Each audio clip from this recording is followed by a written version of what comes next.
Magandang gabi sa atin lahat. Sa mang panig ng buong mundo, mga nakikinig ngayon at nanonood, meron naman tayong pag-usapan. Ang topic natin ay ang paano ba tayo maging ligtas 24 oras, physical at spiritual bilang Romano Katoliko. Upang maging ligtas, physical at spiritual, sa araw na ito, 24 oras, bilang isang Romano Katoliko, mahalaga na sundin ang mga gawain na nagpapatibay sa ating relasyon sa Diyos at sa ating pananampalataya. Narito ang ating mga hakbang na maaari nating gawin. Una, panalangin. Sa umaga, magsimula ng araw sa isang taimtim na panalangin. Humingi ng gabay at proteksyon sa buong araw. Maaari mong gamitin ang mga tradisyonal na panalangin tulad ng Our Father, Hail Mary, and Glory be. Sa gabi, tapusin ang araw sa pagninilay at pasasalamat sa Diyos. Paghingi ng tawad sa mga pagkakamali at mga kasalanan. Pag-iingat sa sarili. Sundin ang mga batas at patakaran ng komunidad upang maiwasan ang aksidente at panganib. Kumain ng tama at mag-ehersisyo para mapanatili ang kalusugan. Maging mapanuri sa mga lugar na pinupuntahan at mga taong nakakasalamuha.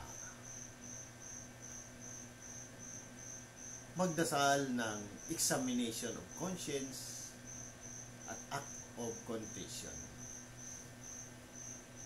Pangalawa, pagbabasa ng banal na kasulatan. Maglaan ng oras para sa pagbabasa at pagninilay sa mga salita ng Diyos mula sa Biblia. Maaring gamitin ang mga pang-araw-araw na pagbabasa mula sa liturhiya ng simbahan. Pagsisimba at pagtanggap ng Eucharistia. Kung maaari, dumalo sa misa araw-araw upang tanggapin si Kristo sa banal na Eucharistia. Ang pinagmumulan ng ating lakas at buhay espiritual. Kung hindi posible, maglaan ng oras para sa spiritual communion. Pangapat, pagtanggap ng sakramento ng kumpisal. Regular na pagsusuri ng budhi at pagtanggap ng sakramento ng kumpisal upang humingi ng kapatawaran at panumbalik ang biyaya ng Diyos sa ating kaluluwa. Panglima, gawing kabutihan at paglilingkod sa kapwa. Ipakita ang ating pananampalataya at sa pamamagitan ng pagtulong sa mga nangangailangan at paggawa ng mabuti sa kapwa. Maglaan ng oras upang maglingkod sa simbahan o sa komunidad. Pag-iwas sa kasalanan.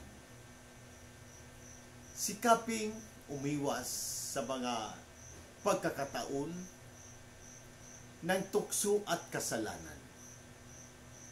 Palaging humingi ng tulong sa Diyos upang malabanan ang mga ito. Pangpito, pagmamahal at pagpapatawad. Maging mapagmahal at mapagpatawad sa lahat ng tao. Sundin ang halimbawa ni Kristo sa pagmamahal sa kapwa. Pangwalo, debosyon sa mga santo at mahal na Birhen Maria. Magkaroon ng debosyon sa mga santo at mahal na Birhen Maria.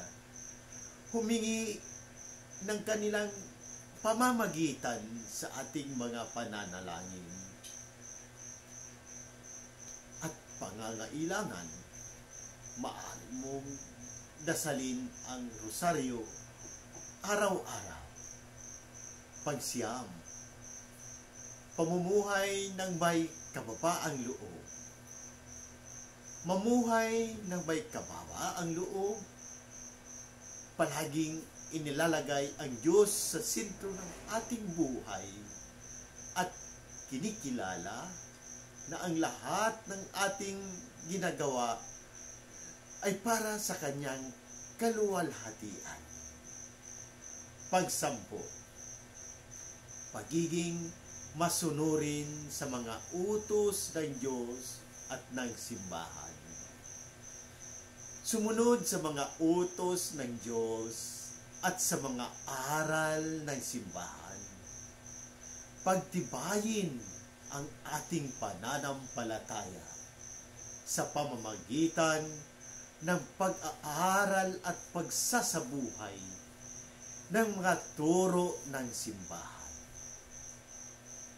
Panalangin para sa espiritual na kaligtasan at pisikal. Ama naming makapangyarihan sa lahat, salamat sa iyong walang hanggang pagmamahal at awa.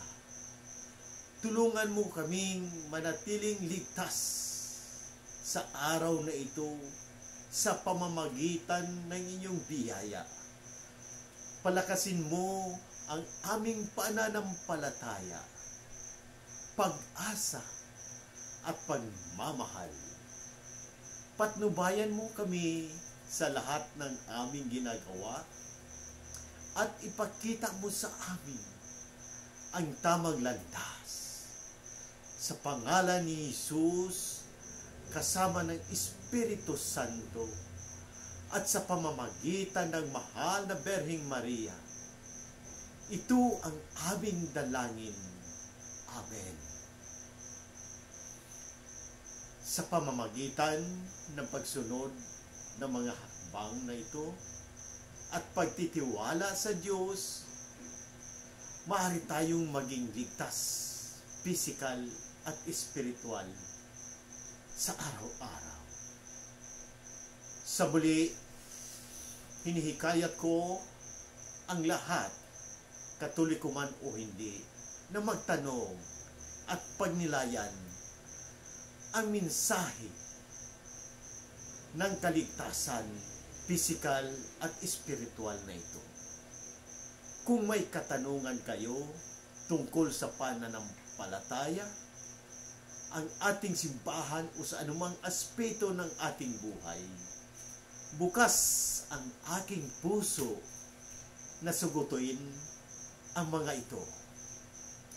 Sama-sama nating pagninilayan at pahahalagahan ang hakbang at pag-ibig ng Diyos na ipapahayag ni Jesus sa kaligtasang pisikal at espiritual na ito sa pamamagitan ng ating mga gawain at salita. Naway maging daluyan tayo ng habag at pagmamahal ng Diyos sa lahat ng tao. Amen. In nomine Patri et Filii et Spiritus Sancti. Amen.